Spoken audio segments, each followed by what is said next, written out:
So I've been doing restructuring for 5.5 years now, and just being given the opportunity in the last 6 months to do a different type of work. The public service work has been just completely different. It's been more of a strategy focus, which you probably don't get as many opportunities in the restructuring team at the more junior levels or the management level. Whereas I found working the public service team, you sort of get more opportunities to think about creating hypothesis based on the data or the information you are collecting through interviews or the documents you receive. And you can actually use that information to provide real life changes to, I guess, how the government operates in Australia or the state level, which is really exciting. I was fortunate enough to be put onto an engagement working with the performance improvement team recently. It was in the education space. It was really interesting because it gave me an insight into what they do on a day-to-day basis. I guess I had a good feel at a high level of what sort of work it is that they do, but actually being part of the team, sitting in and being an active participant in all of the meetings, getting to sort of see, their interactions with the client, I feel now that I actually fully, or to a greater extent, comprehend what they do on a day-to-day basis and could talk to that more confidently now. It's been an active part of my job. Quite frequently I'm on a job where I'm collaborating with other service lines and learning from them. It's definitely a big part of my learning and development. It's so valuable to be able to talk to the fact that we do have these other areas within the firm that can support you, that we can provide this broad range of expertise and we have this great knowledge bank to draw on for all of the different types of engagements that we might be getting put on out there. I think across all the different service lines, I think at its core it's about solving problems. And I think having that experience in solving different sets of problems, different kinds of problems, that provides you with good background for future engagements. For all employees in our organisation and for everyone in my team, we sort of look forward to when there's that opportunity to work collaboratively with other service lines. It really allows you to, one, build your internal network, understand different types of engagements, understand different skill sets, and it's sort of exciting because you're not just working on one thing all the time. Opens up the possibility for someone to, I guess, dabble in other work streams or other service lines, which they wouldn't get the opportunity to do unless they move firms completely and went to a competitor, for example. So being able to do that in-house, I think is only a benefit to the employees and the firm as a whole.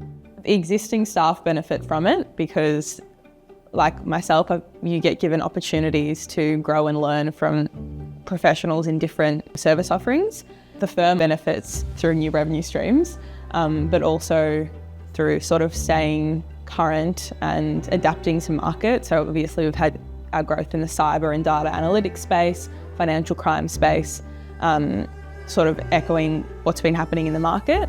And then I think also clients benefit because not only are we able to offer new service lines that we might be able to assist them with, we can also sort of leverage different specialties or expertise.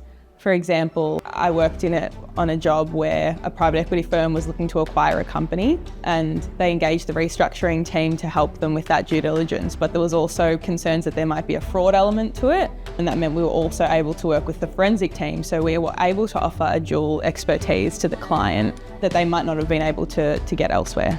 I think it allows Quartermethod to go to clients with holistic solutions and meet their needs. When we were appointed, initially we tried to run a sale process for the business as a whole. In doing that, running that sale process, we leveraged 323's M&A experience. As we controlled the operations of the business, we had to understand what the IT infrastructure was and books and records, which we leveraged our forensic IT and cyber teams. And then we leveraged our real estate experience to deal with all the landlords.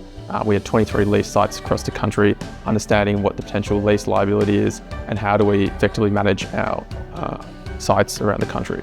If it was just a restructuring practice, without the cyber, real estate and 323 capabilities to assist us, it would have definitely resulted in a worse outcome for our client. I think it opens up the ways we can tackle some of the client's challenges. I think that's really important.